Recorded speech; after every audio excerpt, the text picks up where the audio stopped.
This is the iconic super sport bike from Yamaha that utilizes the legendary inline four-cylinder engine that emits beautiful exhaust notes. This bike you see here is a very strong contender in the middleweight super sport bike category and pushes 50 more horsepower.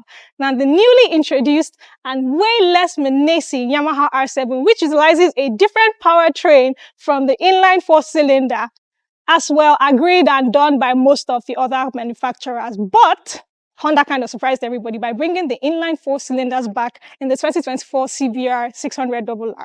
Anyway, back to our gist. This particular engine here borrows the same engine as found in the beautiful naked sibling, the Yamaha MT-07, which, well, is just as less menacing, but only has a longer wheelbase. So in today's episode, I want you to determine with me, do you think that the Yamaha R7, which was introduced in the year 2022, is the best sport bike in the middleweight category to buy in 2024?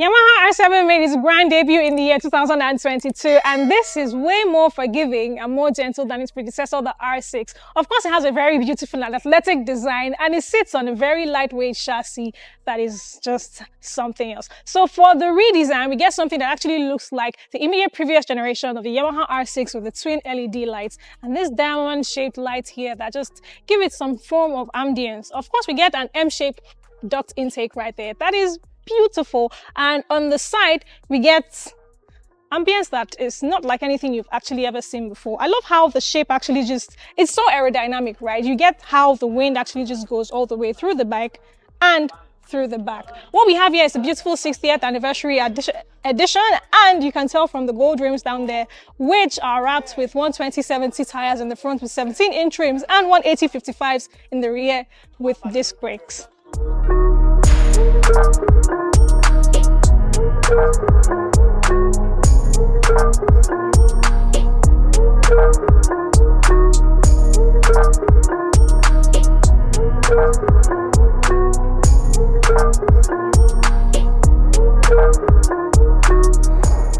So this Yamaha R7 is powered by the same engine borrowed from its street and street touring counterparts. Of course, this engine is the parallel twin cylinder, or like Yamaha likes to call it, the crossplane two-cylinder. It's rated to a 6-speed manual transmission and puts out 74 horsepower and 67 Newton meters of torque, which is actually, well, it doesn't pack a punch, but it's decent for a street, not super sport bike, if, well, we may call it that. Now, this bike here has a tank that is worth about 13 liters and gives you a fuel economy return of about 58 miles per gallon, and in total it weighs about 414 pounds, which is actually really light, telling by the fact that it sits on a diamond frame.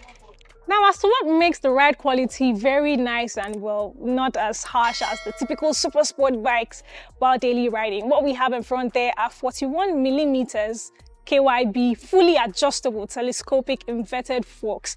Well, in this particular regard, I'd say that Yamaha finally went the Honda way with the inverted forks, because the road response is actually very good. And just like I mentioned, they are fully adjustable. So depending on the terrains you're on or your mood, well, at the time, you can actually just choose whatever option it is that suits you at that moment. At the back, we also get fully adjustable link type monoshocks that will dampen the road harshness and the road quality pretty nicely.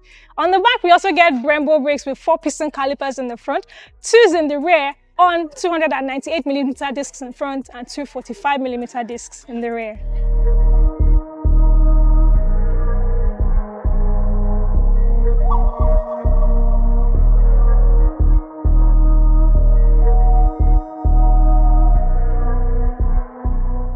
In terms of the features that you get on this bike, the riding comfort and positioning, well, you get the super sport riding comfort and positioning, which is pretty nice with the well-contoured seat. Then you get, of course, the leg positioning and the handlebar placement, which is actually really comfortable. And when you dock to go on higher speeds, it's actually still not bad. So you don't get all of that back pain and all, because, well, while we get super sport handling on the handlebars, they're slightly elevated than on the super sport R6.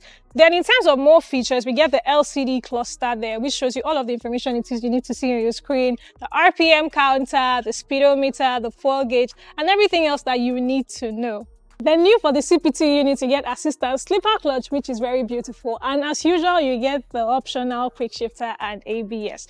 Now, when it comes to this bike, generally, you get a very narrow and aerodynamic design. It offers you the same calmness as found on the Yamaha R3, but it gives you like more power. You also get better braking capability, or let me say better than average, with those Brembo brakes right there. So this bike is kind of suitable for track riding, but very suitable for daily riding. So it's like your daily riding sport bike. I'm not going to say super sport.